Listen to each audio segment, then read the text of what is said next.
everyone, Tai here. Hi John. Hi Ty. How are you?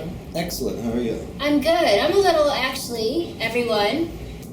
Once again, back on Laurel Canyon in crazy Hollywood, and it was super crazy last night. So last night, I walked the runway for my friend Michael Kaluva. He's the designer for a really great line called Tumbler and Tipsy, and I had asked him if I could walk the runway. And so the show was at the Avalon in Hollywood, and honestly, I had no idea what to expect. We had no rehearsal, so what you saw on, I posted the show, my part of the show, the fashion show on Facebook, and I just had no idea how to walk, what to do with my arms. I sort of knew when to stop when you get to the edge of the runway, of course. And I just, whatever, went with it, and I had the best time. Did you see the footage? It looked awesome. I had the best time. So Michael, thank you so much, and I'm so proud of you. So incredibly proud of you. I've known Michael since he was 10 years old. When he was a skater. Michael was a competitive skater, and then he joined, I think, Disney on Ice, and became a great professional skater. And then he segued into the design world, and now he's just taking off, and I'm so proud of you. And I had a blast, and I had to hightail it out of that club last night because Mama felt really old, and it was a lot of young Hollywood in its rarest form, and I thought, you know what, Babilonia out. So everything was great. I'm looking. Look at this. How professional. Here's my list. How tired is this? Because I can't remember, or I won't remember. And I don't want this to be 12 minutes long like the last one. So okay, runway done. Tomorrow, March 14th. I also put this on Facebook, and I found out from my partner Randy that I was a year off, which is typical of me because I'm just a year off or a week off. But with this anniversary, March 14th, which is tomorrow, it's the anniversary of when we won the World Championships in 1979 in Vienna.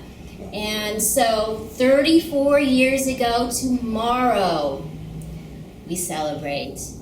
It was a very great, very, very great, we're so great. No, it was just one of those great nights for us. It was one of those out-of-body experiences, and everything just clicked. But the cool thing about that night, actually after that night, is this is the show and tell part, everyone. Whoa, what's this? John. What do we have here? It's a little bit heavy. Oh my gosh. What does that look like? I know what you're going to say. What's it look like? Looks like vodka.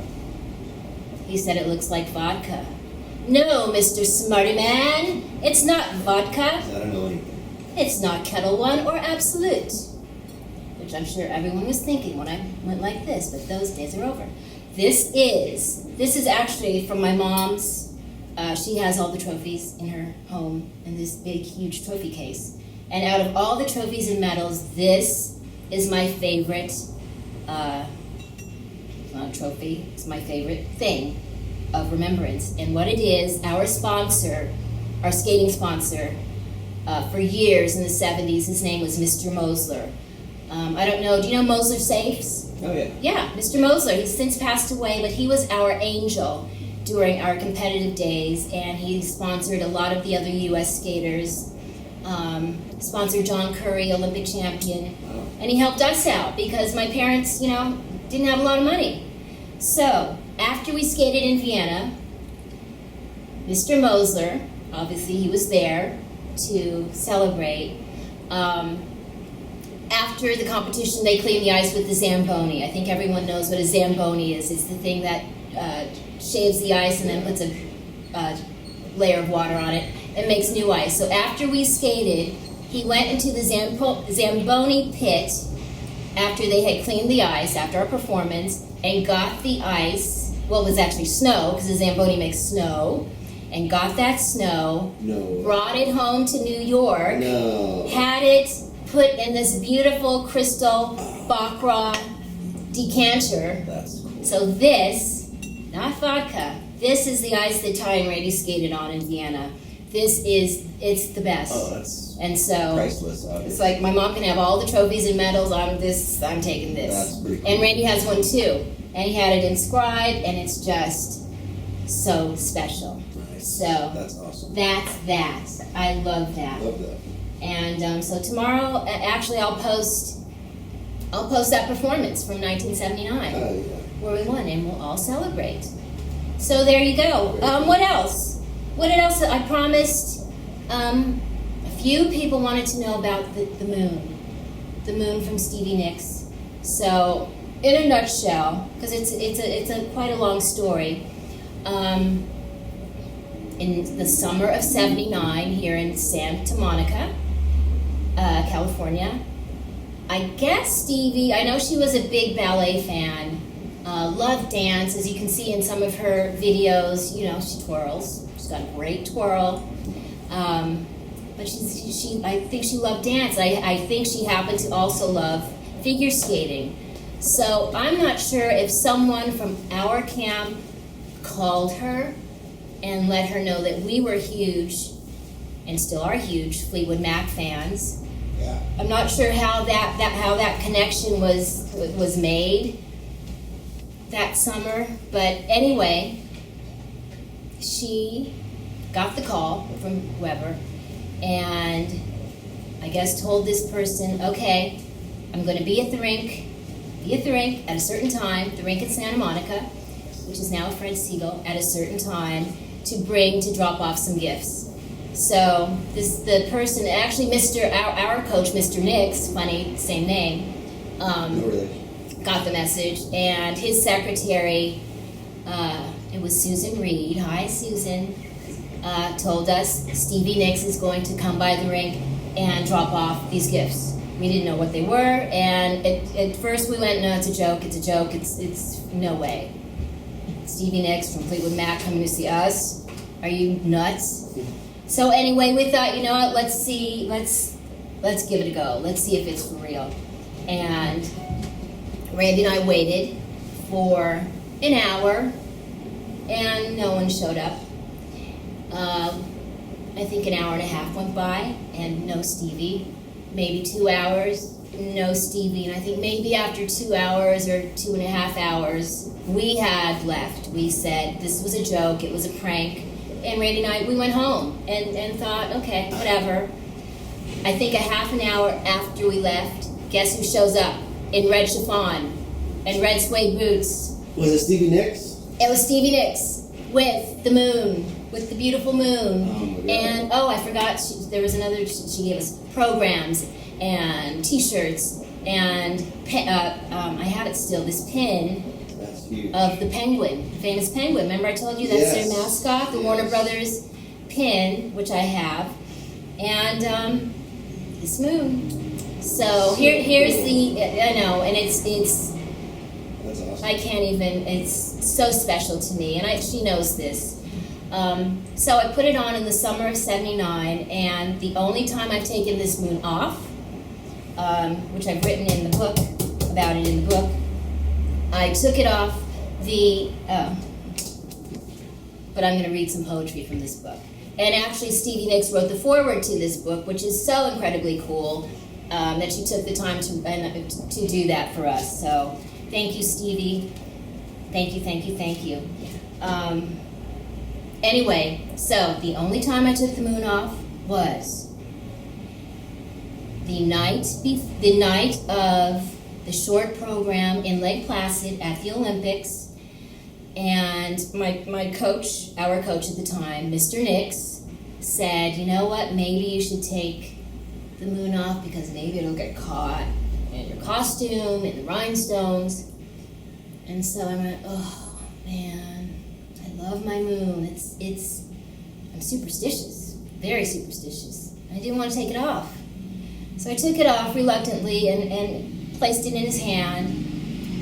The rest is kind of history. We weren't able to compete. My partner was injured, Randy was injured, and that is kind of our story because our Olympics didn't happen. And, you know, because of the injury, and it's just that was one of those things, and that's our history, that's our past, that's our story. So the minute I got off the ice, I got the moon back on, and 33 years later,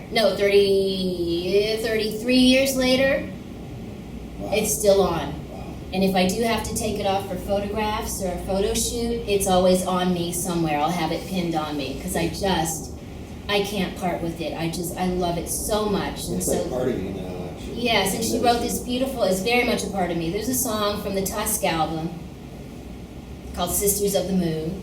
Beautiful song. I don't know the history of the jewelry and the song, but Wow. I think it all connects. And the fact that I think she also have I gone over 10 minutes already?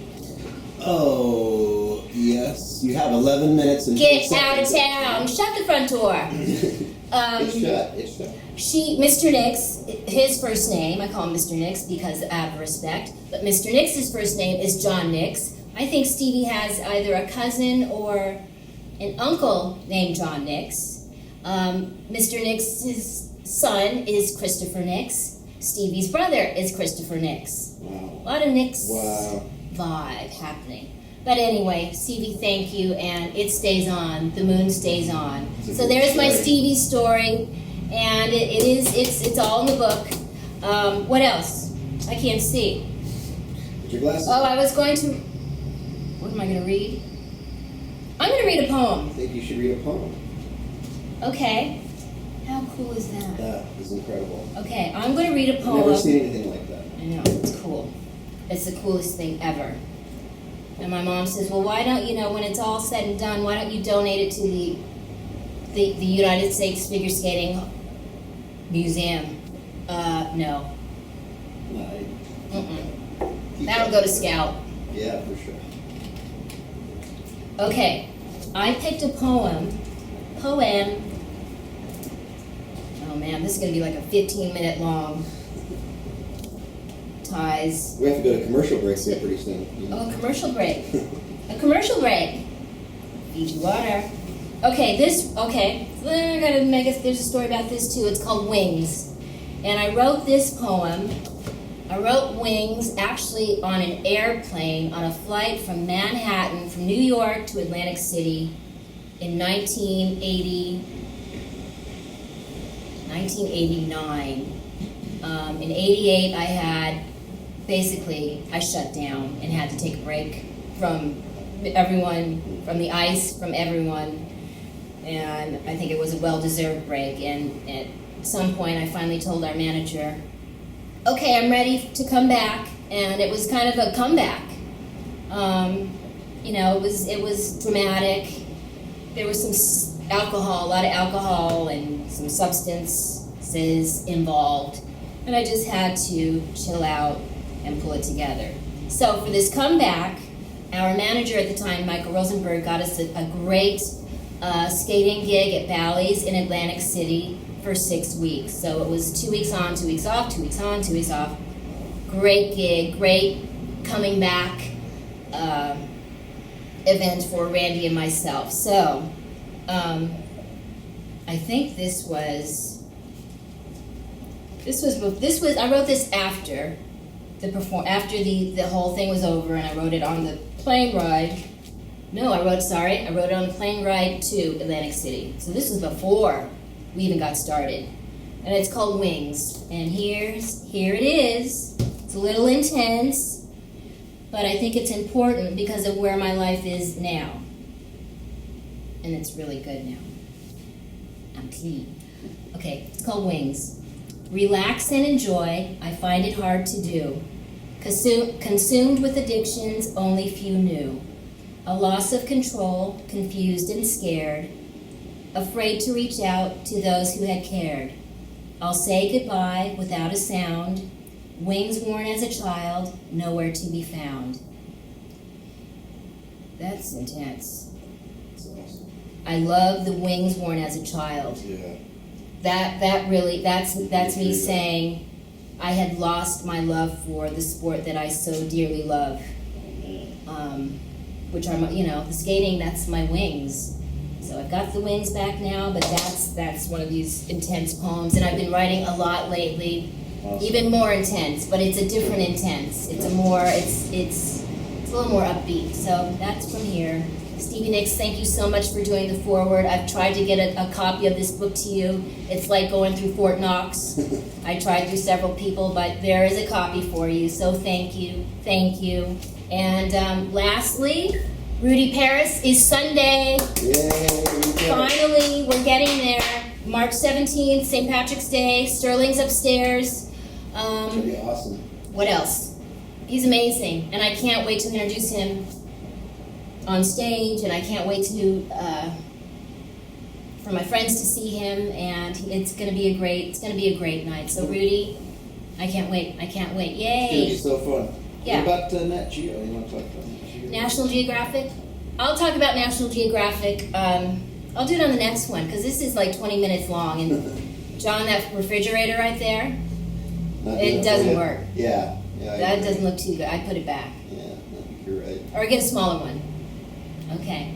Bye, everyone. Thank you.